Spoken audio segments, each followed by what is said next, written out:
Hello everybody, this is your Chippewa Valley School Board trustee, Robert Wojtowicz. And this is the March 2nd, 2026, before the meeting. Tomorrow we have a meeting and a couple things we do have a couple subcommittees, I guess, first. Before the actual meeting, which is 6:30, we have a personnel subcommittee meeting. And we have a building and site subcommittee meeting. I'm not sure if my times are right on this. It's supposed to be 5:30 and 6 o'clock, but they're in different rooms, so I'm not sure if that's during convenience or if that's because they're going to be held at the same time, which means that the meetings times I gave might not be correct. Anyhow, tomorrow there's a couple things.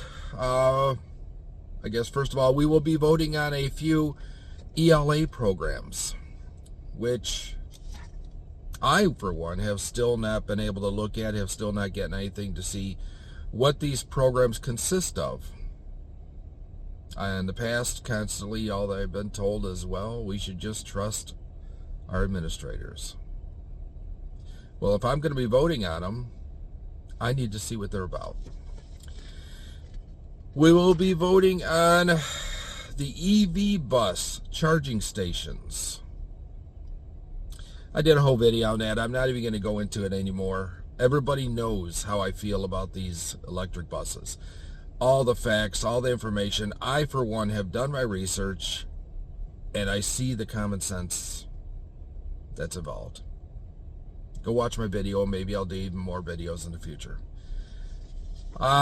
We still haven't even gotten our buses in. We're going to get them in at the end of the summer, from what I understand, which doesn't even give us time to see how they work through the winter, which there's a ton of evidence showing they won't be working through the winter, before they're going to ask us if we want to buy for hundreds of thousands of dollars a few more of these buses. And then they're going to want us to vote on charging stations big enough to charge all these buses, which we don't even have anymore, which won't even work through the winter.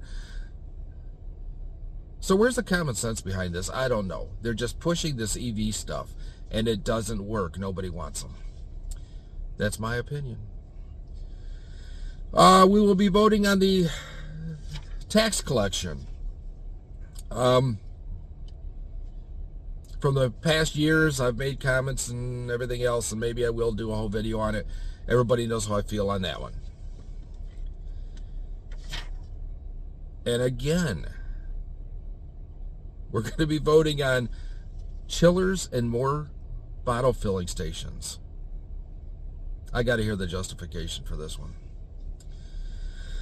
We're going to be getting another update on the master plan, which seems to me it's just a big way to say we're going to be closing schools, redistricting, or whatever, and I keep on hearing a lot of rumors for that.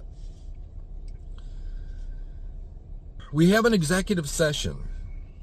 We have actually two executive sessions, but one of them, from what I'm told, is going to be to address some concerns. We've had some concerns with our SEAB, the Sexual Education Advisory Board.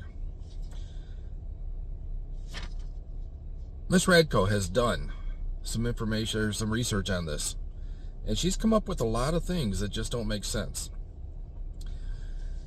A couple of the things that seems to be questionable is, according to the laws and the bylaws and everything, there's supposed to be board approval, which is not being done. According to the laws or bylaws or whatever, there's supposed to be board involvement, which is not being done. According to the laws or bylaws or whatever, there is supposed to be board oversight, none of which is being done. Not the board president, the board oversight. But our board president and administrators seem to think they have special powers. The truth is, our board president has no more powers than any other board member there, with exception of maybe he puts together or helps to put together the agenda, and he takes charge of running the meeting. He is also supposed to be the spokesman to the media for the board. Otherwise, he has no more power than any other board member. But he keeps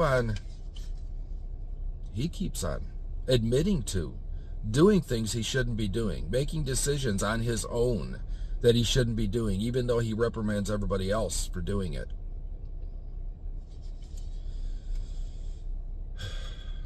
You know, with that, the first thing that comes to my mind is the current mantras by certain groups. You know, the no kings and the dictator. Go figure. Another thing with the committee is board authority, according to the bylaws, which is not being followed, from what I understand. The co-chair appointment, which I can't remember if it was supposed to be done by the board or how it's supposed to be done, but it's not being adhered to. Notifications to the board and the public, which are not being conformed to. Expired terms and board actions, which again, according to the law and the bylaws, are not being adhered to. The board appointments are not being followed. Board bylaw processes are not being followed. Obviously, this was concerning enough to have our attorney address these things. So, I guess we'll find out. This needs to be public. But if we're breaking laws and bylaws and everything else, this is not legal. That is why we seem to have to get our attorney involved to talk about these. I don't know. Maybe we'll find out. Wonder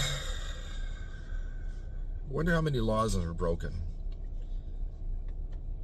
There's also going to be an executive session on student discipline, which we won't discuss. So anyhow, the meeting is tomorrow, Monday, March 2nd at 6:30 p.m. And there's going to be a couple subcommittee meetings prior to that if anybody wants to show up. I would love to see you at these meetings. People, we need to start getting informed. We need to keep updated. And if anybody sees me out there, feel free to say hello and stop me. I'd love to hear what you have to say.